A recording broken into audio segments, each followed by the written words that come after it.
Vous êtes bien sur le plateau de votre quotidienne et week-end c'est tous les jours, midi, 18h, 23h, sur la chaîne numéro 23 de votre satellite, mais aussi sur la chaîne numéro 7 de la Box SFR. À 9h, nous sommes aussi en radio 96, 101, 103.2. À midi, je l'ai déjà dit, nous sommes en télé. À 13h, bien entendu, c'est leur replay, YouTube, Éclair TV. Bref, nous sommes partout. On vous parle un petit peu de tout ce qui se passe en Guadeloupe et je me promenais sur le net. Quand j'ai vu l'apparition de Freedom Butterflies, ça m'a donné des idées. Qu'est-ce que c'est? Qui compose cette équipe? Pour en parler, je reçois deux professionnels joyeux, bien entendu. Je reçois Odile et Andy. Qu'a nous fait? Ça va, merci. Bien installé? Nous bien. J'ai l'impression d'avoir déjà vu ta tête, toi, Andy. Moi aussi, j'ai l'impression de... J'ai l'impression que tu étais animateur à une époque, limite qu'on était collègues et que maintenant tu es acteur et compagnie et que tu pars en France et que tu joues au théâtre et compagnie. Ça va? Ça va super bien. Plaisir de te retrouver. Moi aussi, franchement, je pense que c'est la première fois que je te reçois. Et honnêtement... Et finalement, mieux vaut tard que jamais. Alors vous allez nous parler de Freedom Butterflies. Qu'est-ce que Freedom Butterflies? Freedom Butterfly est une ONG caribéenne qui travaille sur le vivre ensemble et la paix pour les enfants de 6 à 12 ans.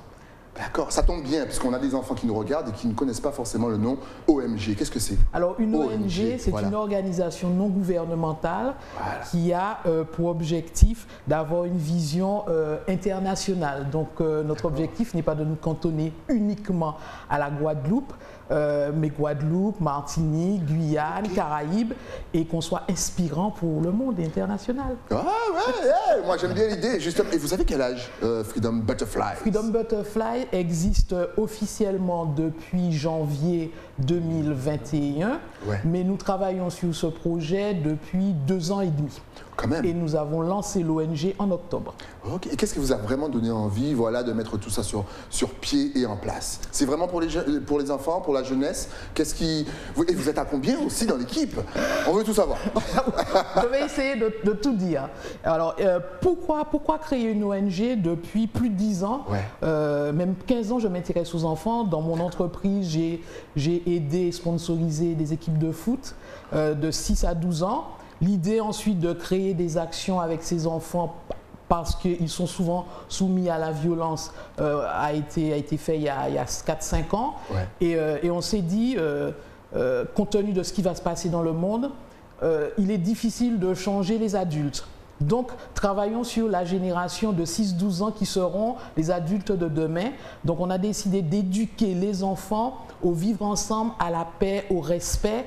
C'est une véritable organisation qui a été mise en place. Aujourd'hui, nous sommes une trentaine au niveau de Freedom Butterflies et l'objectif, c'est de grandir et nous commençons nos actions dès ce samedi au Jardin de Valambreuse avec le premier rallye de la paix où on va former les éducateurs, former un groupe d'enfants et nous sommes en parallèle en train de travailler aussi avec des clubs omnisports, des écoles de musique puisque l'objectif de Freedom, c'est de signer des partenariats avec les clubs omnisports, donc tout ce qui est sport, les écoles d'art pour la partie art et culture et l'environnement, les associations, puisque nous sommes organisés en 3 pôles, art et culture pour l'ouverture au monde, le sport pour le dépassement de soi et la partie environnement parce que si nous n'y faisons pas attention, nous qui vivons sur des îles, elles risquent de ne plus exister dans quelques années. Donc il faut sensibiliser les enfants à cela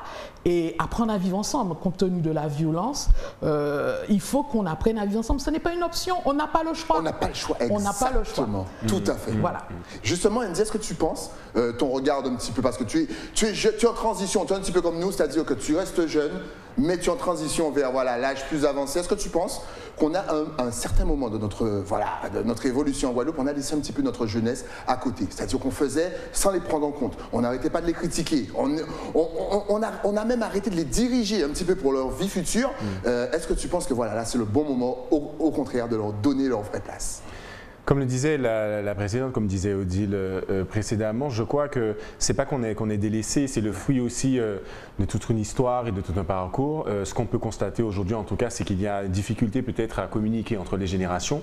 Et c'est un constat sur lequel on est parti. Et c'est ce qu'on essaie de dire, c'est-à-dire que agir aujourd'hui sur la société, ça peut être compliqué sur des générations comme les nôtres, parce que, comme tu dis, génération intermédiaire ou déjà investie dans un certain nombre d'actions, alors qu'on s'est rendu compte qu'en fait, les plus jeunes sont ceux qui sont les plus perméables finalement aussi, et peut-être notre investissement dans le futur passe par ces jeunes-là. Il y a de moins en moins d'espace aujourd'hui, ça aussi, où il y a cette intergénérationnalité. On ne retrouve ça aujourd'hui, je me suis fait la réflexion, que dans les, tu sais, les bics, les Sayuka crié, Bité un carnaval, là, tu vois, c'est là où j'ai vu encore cette transmission qu'on avait avant. Et quand on réfléchit aujourd'hui dans la société, il n'existe plus vraiment ces espaces. Alors la réflexion sur une ONG comme celle-ci, c'est de se dire à travers des ateliers, comme on l'a expliqué, parce qu'il va y avoir des ateliers pour ces enfants, et donc à travers la musique, le sport et aussi une sensibilisation à l'environnement, ils vont pouvoir vraiment faire l'expérience de la paix. Parce que là, on en parle comme ça, et souvent les gens ont un petit sourire en disant oh, la paix, ils sont un peu naïfs, etc. C'est quelque chose de très réfléchi. Les 30 membres, par exemple, dont on a parlé, ce sont des personnes qui ont déjà un parcours dans le civil, souvent des chefs d'entreprise, des ingénieurs, enfin des personnes qui ont une expertise juridique, enfin qui sont déjà investis, mais qui ont cette petite flamme aujourd'hui qui se dit, on voit comment le monde évolue. Tu sais, aujourd'hui, on pourrait parler de guerre en Ukraine, on pourrait parler, etc., de contextes compliqués. Donc ça, c'est notre contexte. Mais est-ce qu'on a encore la petite flamme, cette envie de se dire, ce monde peut être différent, cette envie de se dire, je peux œuvrer pour la lumière, je peux œuvrer pour faire en sorte que la paix ne soit pas qu'un vain mot, mais une véritable expérience que l'on peut faire. Et notre pari, il est celui-là. C'est-à-dire à travers des ateliers, quelque chose de très concret. Par exemple, moi, je fais partie du pôle agriculture et notamment, je m'occupe du théâtre. Donc, c'est à travers un atelier théâtre, c'est réfléchir, par exemple, à travers une scénette. À comment une situation peut être une situation de paix ou pas. Quels sont les leviers que je peux avoir? Mais là, on est dans l'expérience. Et une fois que ça a été fait sur le plateau, je leur dis souvent aux jeunes, bon, ben, quelle est la différence entre ce qui s'est passé sur le plateau et la vie de tous les jours? Notre vie de tous les jours n'est-elle pas finalement un grand plateau, tu vois? Et ça nous permet de ramener une réflexion là, et vraiment dans l'expérience. Notre plus-value, elle est là. Souvent, voilà, on a d'autres ONG qui œuvrent peut-être pour cela. Nous, on croit vraiment que ces enfants-là, et en Guadeloupe, et ça c'est important, c'est la première ONG caribéenne aussi, il faut le dire, qui soit née sur le territoire caribéen à destination du territoire caribéen. Donc là aussi, il y a toute une philosophie qu'on porte. On sait que la philanthropie est très répandue dans la sphère anglophone. Nous, on essaie de ramener ça aussi dans la sphère francophone, en disant que voilà, dans la Caraïbe, on peut être fier et on peut porter ce genre de projet. C'est bien parce que je pense aussi qu'il y aura donc les échanges entre les îles anglaises et les îles françaises. Est-ce que là aussi, c'est un futur pour nos jeunes qui soient déjà habitués à leurs voisins anglophones, ce que je pense qu'on n'a pas beaucoup eu. Nous, on a grandi, on les voyait de loin, mais voilà, vous comptez aussi vraiment souder la partie anglaise et la partie française de la Caraïbe? Complètement, puisque l'ONG s'intitule Freedom Butterflies et les papillons de la liberté. C'est parce que nous voulons vraiment faire une chaîne, un liénage entre les îles francophones et les îles anglophones. Nous avons la même histoire, nous avons les mêmes problèmes et nous avons envie de vivre ensemble. Nous n'avons pas d'autre choix, donc il faut échanger, il faut se connaître, d'où l'ouverture à la culture. Donc les enfants vont d'abord apprendre à faire la paix par la méditation. Donc tous les partenaires qui vont signer avec nous auront, je dirais, entre guillemets, l'obligation de former les enfants à la méditation. Donc, on a fait un kit méditation, on va les initier. Une charte avec 8 valeurs, et respect de soi, amour, estime de soi. Et l'objectif, c'est vraiment que les enfants, par la pratique, s'imprègnent de ces valeurs, apprennent à se calmer dans un monde où on est tout le temps sur les réseaux sociaux, où le temps de concentration de l'humain aujourd'hui est de 9 secondes. Et donc, quand un enfant ne peut se concentrer, entre guillemets, que 9 secondes, c'est très compliqué. Donc, on apprendra le calme intérieur. Et quand on est en calme intérieur, on peut être en calme et en paix avec les autres. on expliquera et on parlera de notre identité, de ce qu'on vit dans des îles francophones aux anglophones. La différence et l'échange enrichissent le monde.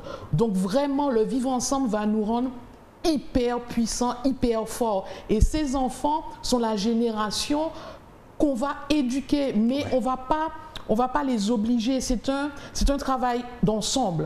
Ouais. Et l'objectif de Freedom, c'est de rallier tout le monde, les artistes. Un des hymnes de Freedom qui s'appelle Messager de paix a été écrit par Jocelyne Béroir.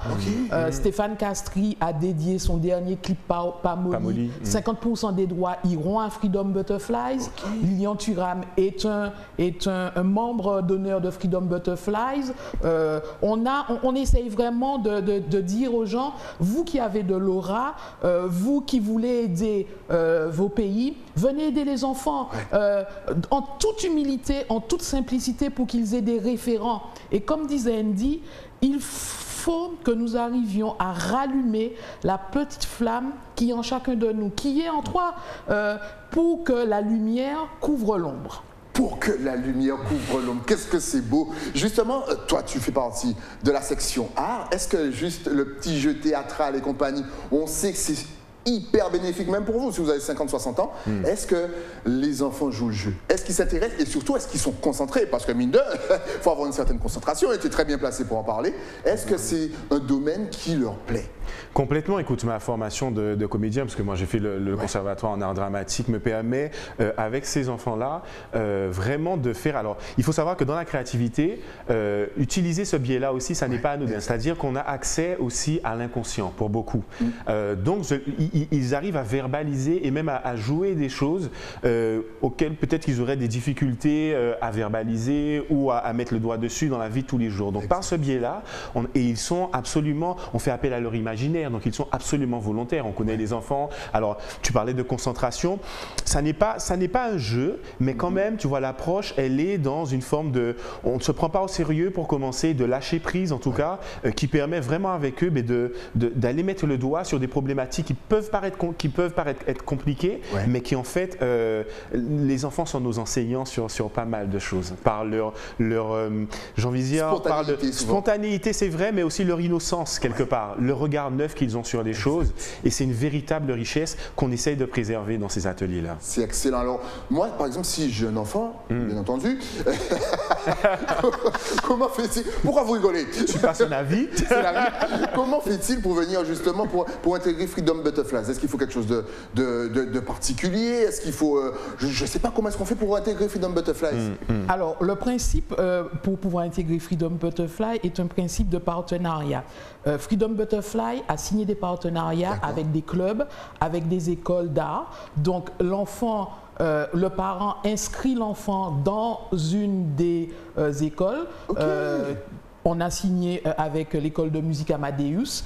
Si l'enfant veut faire de la musique, du théâtre, de l'art, il s'inscrit à Amadeus. Et Amadeus a signé la charte. Amadeus s'engage à initier les enfants à la méditation, à initier les enfants aux valeurs. Et nous, Freedom Butterfly, si les enfants n'ont pas les moyens de s'inscrire, on prendra en charge l'inscription. Tout est gratuit. C'est l'ONG et vous, bien sûr, qui allez nous aider à mettre ça en place.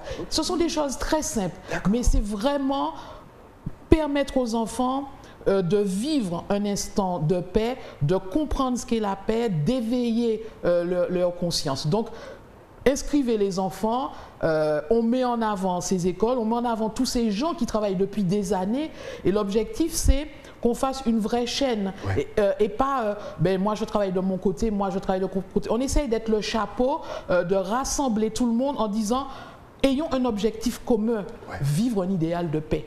Justement, est-ce que c'est un petit peu ce qu'on fait tous les jours? C'est-à-dire chacun fait ses affaires, mais de son côté. J'ai l'impression qu'en Guadeloupe, chacun développe, mais on est tellement concentré à réussir ce qu'on est en train d'entreprendre que finalement on oublie de faire ce fameux lionnage. Bien sûr, la dynamique de groupe et l'intelligence collective. Et on se rend compte aujourd'hui qu'on a besoin, pour passer un certain palier aussi, il faut fédérer, il faut ramener à soi, il faut mutualiser de plus en plus aussi les moyens, mais aussi les objectifs qu'on se fixe.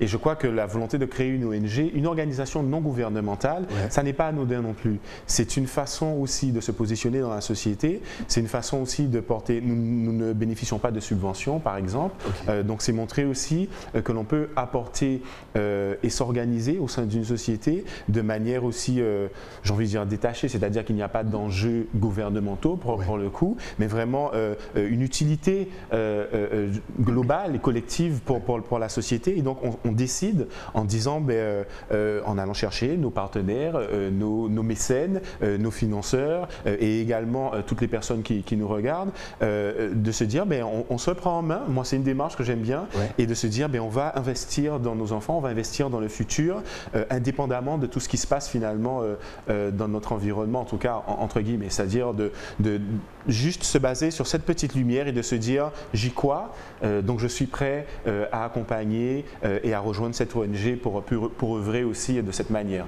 ensemble.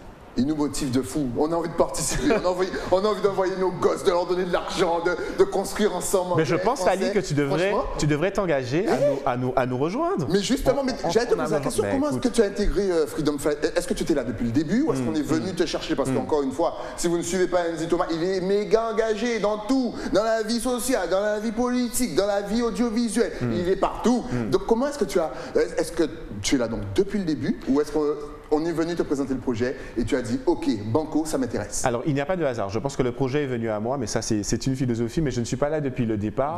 J'ai eu le plaisir de rencontrer Odile et le conseil d'administration qui était déjà en place et qui travaillait depuis un moment, depuis un an et demi je crois, et donc j'ai rejoint parce que c'était juste aussi, parce que c'était un moment, et l'exercice que je suis en train de faire là, c'est parce que j'ai été convaincu de quelque chose. Tu disais en rigolant, oui c'est vrai que je suis multicasquette, mais il y a une cohérence dans toutes ces casquettes que je porte, et je crois que là encore une fois il y a une différence entre la vision francophone des choses et la vision anglophone, où finalement c'est quelque chose qui est énormément valorisé dans tous les pays dans lesquels je vais, et souvent quand je reviens ici c'est mais tu fais beaucoup de choses etc, et on ne sait pas vraiment. Oui, je fais beaucoup de choses parce que je m'investis et on s'investit à différents niveaux, et je crois que chacun devrait prendre sa responsabilité et ne pas juste se dire tu vois, moi j'encourage aussi tu vois les mouvements sociaux, les choses comme ça, c'est vrai, on connaît ça chez nous, mais tout un chacun et tous ceux qui nous regardent là, il y a peut-être un moyen aussi de porter sa pierre à l'édifice, et c'est ce qu'on est en train de proposer. Et quand je porte toutes ces casquettes là, c'est pas parce que j'ai envie d'être partout, c'est parce que j'ai envie de faire avancer les choses aussi,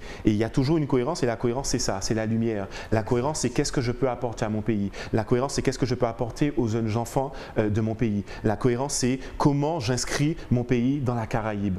La cohérence c'est tout ça, tu vois, et je suis en congruence, c'est-à-dire que mes actions et mes choix sont alignés quand je me retrouve porte-parole d'une fabuleuse ONG qui est la première de la Caraïbe, et qui est réellement implantée en Guadeloupe et qui va rayonner depuis la Guadeloupe, et voilà, je suis super heureux quand je te parle de ça. Et moi je suis heureux quand tu es heureux, parce qu'honnêtement, encore une fois, tu casses plusieurs codes, et moi j'aime ça, j'aime quand on peut faire plusieurs choses, mais avec un fil conducteur. Vous suivez Andy, vous n'êtes même pas étonné des choix que tu fais, parce que c'est logique, c'est logique, et il ne fait pas ça justement pour être dans la lumière, il fait ça pour aider la Guadeloupe à avancer, et c'est bien de te voir parler de ça avec passion, c'est génial. D'ailleurs, comment va se passer les ateliers? Il y en a un samedi, voilà, mais comment est-ce que ça se passe? Est-ce que toute la journée? Est-ce qu'il faut s'inscrire très tôt? Dites-nous tout. Est-ce qu'il faut payer? Est-ce qu'il ne faut pas payer? Tout à l'heure on nous a dit que c'est gratuit, on ne sait plus. Allez-y. Je vais juste rajouter quelque chose à ce qu'a dit Andy, c'est que c'est vraiment cette action que nous menons, ce n'est pas l'action de quelques personnes. On a vraiment besoin de bénévoles, parce que le vivre ensemble, porter l'espoir, ouvrir nos cœurs et accompagner les enfants à demain être des adultes, c'est notre travail, c'est un travail quotidien. Donc qu'on donne 5 €, qu'on donne 10 €, c'est important, c'est grain d'iri à plein sac d'iri. C'est votre ONG, donc venez nous rejoindre, venez avec vos enfants, participer à ce fabuleux espoir qu'on donne à nos pays, la Martinique, la Guadeloupe. Dans le conseil d'administration, il y a des Martiniquais, il y a des Guadeloupéens, et quand on fait nos conseils, il y en a qui sont en Martinique, il y en a qui sont en Guadeloupe, il y en a qui sont en France, il y en a qui sont en Guyane. Donc c'est vraiment ensemble. Ouais, ensemble. Maintenant, comment on fait? Alors, notre première action, comme je l'expliquais, se déroulera samedi après-midi.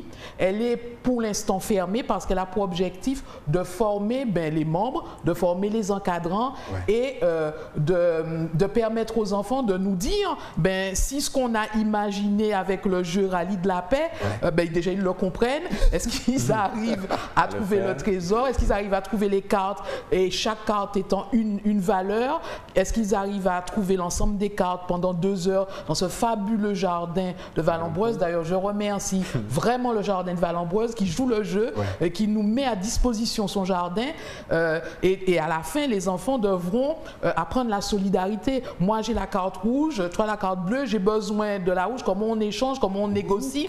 Et une fois que ça sera fait, qu'on aura validé le jeu, à partir de fin avril, on réunira entre 50 et 60 enfants pour leur apprendre ce qu'est une ONG, les initier au faire ensemble, les initier à donner.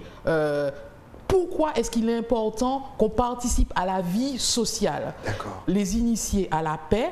Ensuite, ils vont travailler et le 11 et le 12 novembre aura lieu le village de la paix pendant 2 jours et on souhaite que la Guadeloupe soit aux couleurs de la paix. On aura des invités importants et les enfants vont montrer comment ils ont imaginé la paix en musique, comment ils ont imaginé la paix de façon sportive. Donc 2 jours où ça sera le vivre ensemble. Ça tombe bien, j'allais poser la question, est-ce qu'il y aura un spectacle, un show, une manifestation? Il y aura plein de choses. Il y aura plein de choses. Voir le travail des enfants, parce que nous on veut voir, on entend parler, ils vont venir voir danser, chanter, jouer. Vous allez les voir. Et est-ce que ça va s'ouvrir? Parce qu'on a parlé des 3 pôles, environnement, agriculture, bien sûr le sport. Est-ce qu'il y aura aussi peut-être une page historique? Est-ce que vous allez leur apprendre la culture même de la Guadeloupe? Parce que ça fait déjà partie du programme. Est-ce que c'est dans les idées? Est-ce que c'est la petite graine est plantée? Est-ce que ça va pousser bientôt? Est-ce que ça va s'élargir? Alors, on a imaginé 3 pôles. Le pôle agriculture va s'ouvrir sur l'identité et l'apprentissage de notre culture et l'ouverture aux autres. Quand je suis en capacité de connaître mon histoire, quand je suis en capacité de savoir qui je suis, je vais être en capacité d'écouter l'autre et de le comprendre. Je vais être en capacité de respecter sa façon d'être. Je peux ne pas être d'accord, mais je vais être en capacité de l'écouter. Le sport, c'est pour la camaraderie, c'est pour se transcender. Parce qu'on est dans une vie, il y a des moments où il faut mouiller la chemise. Donc, le sport, dans le respect de l'autre, va permettre ça. Et le monde des natures, qui est vraiment notre fil conducteur, c'est de mettre en lien le minéral, le végétal, toute la nature. Il faut que les enfants apprennent à respecter la nature. Il faut que les enfants comprennent que c'est la mère nourricière, que demain, nous ne serons plus là, mais la terre sera là. Exactement. Donc, c'est vraiment un ensemble qui va s'ouvrir au monde. Les enfants sont proches de l'environnement, ils prennent conscience justement qu'ils sont sur une île, qu'on a franchement une biodiversité, enfin on vit carrément au paradis. La France et compagnie ou même les autres n'ont pas forcément ça. Ils prennent conscience de tout ça et ils arrivent à avoir cet attachement. Ils ont conscience, je dirais qu'ils arrivent dans un environnement où ça n'est pas forcément valorisé. Et c'est ça la différence, c'est-à-dire que ces enfants-là arrivent avec, et surtout les nouvelles générations, avec une conscience du monde qui est assez exacerbée. Je le vois et je le constate dans mon cabinet. On a de plus en plus ce qu'on appelle des hypersensibles ou des profils atypiques, etc., qui étaient déjà là, mais qui aujourd'hui sont repérés. Donc, ils arrivent avec cette conscience, sauf que c'est à nous aussi, et c'est en ça que c'est intéressant de nous repositionner, de nous dire est-ce qu'on valorise suffisamment l'environnement pour qu'eux soient les porteurs. Finalement, cette jeune, son nom m'échappe, cette jeune qui fait ce discours à l'ONG, à l'ONU, tu sais, Greta Thunberg, absolument, qui à 12 ans porte ce message, c'est parce qu'elle a cette conscience du monde. Et ça nous paraît très loin, mais des Greta Thunberg, on en a également en Guadeloupe et en Martinique. Tu vois ce que je veux dire? Sauf que l'environnement ne permet pas encore peut-être, et c'est comme une plante, c'est comme un arbre, c'est comme une graine, et il faut que le terreau soit fertile pour que l'arbre puisse grandir. Et je crois que notre action, c'est vraiment ça. C'est commencer, on se dit, les graines sont là, on commence à créer le terreau qui va leur permettre réellement d'émerger, de devenir des fabuleux papillons et des messagers de la paix. Et si tu le permets, j'aimerais juste rajouter quelque chose parce qu'on a parlé des personnes qui pourraient nous rejoindre et des bénévoles, effectivement, on en a besoin. Les chefs d'entreprise également aussi. Je crois que c'est une vision qui est importante dans notre pays aujourd'hui. Il y a une façon de s'investir et d'agir sur la société qui passe également par le soutien à ce genre d'organisation. Et je le répète, notre organisation est la première organisation non gouvernementale avec cette visée ici dans la Caraïbe. Et je crois qu'un message fort aussi, parce qu'on parle beaucoup d'apaisement finalement dans nos sociétés aujourd'hui, on parle beaucoup de retour peut-être à une forme de sérénité. Eh bien là, voilà peut-être une clé qui est proposée et j'aimerais vraiment qu'il joue le jeu parce qu'ailleurs, dans les autres pays, on a parlé de philanthropie, c'est aussi beaucoup ces chefs d'entreprise qui portent ce genre d'action. Et c'est aussi pour eux se repositionner, se questionner et augmenter également leurs compétences en termes de chefs d'entreprise. Et c'est envoyer un message à tous ces employés qu'ils ont et qu'ils embauchent. Ne pas simplement dire on est dans le monde du travail, etc.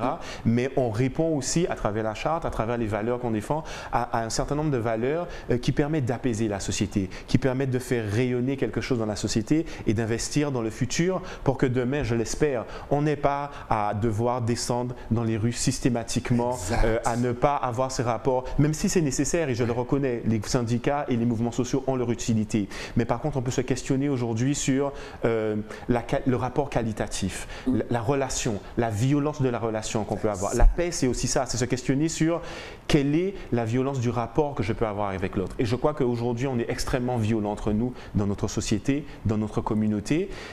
Et le message qu'on est en train de porter, c'est un message peut-être d'apaisement aussi et de lumière en ce sens. C'est exactement ça. Excellent.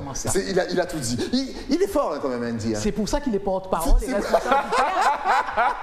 En tout cas, si il a bien compris le message. Il a compris l'idée, exactement. En tout cas, si vous aussi, ce message vous a touché, que vous avez envie de participer, voilà, à cet élan de paix, de solidarité, d'aide à notre jeunesse, bien entendu, n'hésitez pas à vous rapprocher de Freedom Butterflies. D'ailleurs, êtes-vous connecté sur les réseaux? Est-ce que vous avez Facebook, Instagram, site internet, YouTube, une carte bancaire en numéro 4? Vous connaissez le principe, ça va s'afficher juste ici. Et on regarde absolument, on a tout ce qui s'affiche, l'ONG Freedom Butterflies, sur Facebook, sur Instagram, ONG Freedom Butterflies. On a également notre site internet, vous le voyez, freedom-butterflies.org.